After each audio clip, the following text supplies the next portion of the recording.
Diyos ko, thank you Lord. Umabot ako sa bilang 449. Alam niyo kung hanggang ano lang number, 450. So thanks God at nakaabot ako. Sana naman makakuha kami ng cash para makalabas na kami ng hospital. Talagang hospital bills na lang yung naiwan. Bayad na kami sa mga doctors. Sana po ay ma-interview na ako ngayon. Nandito ako ngayon sa DSWD Manila. Papakita ko sa inyo ang pila kung gaano kahaba ha. Kanina pa kami 5:30 dito. Ayan, guess niyo kung gaano kadami ang tao.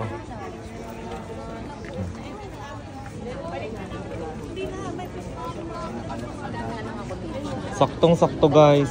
450 ang last.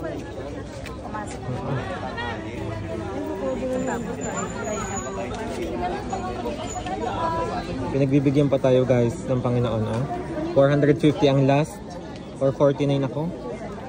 Shout out kay ate. Anak, pangalan ko pa yan ang suot nyo Lee. Haba ng pila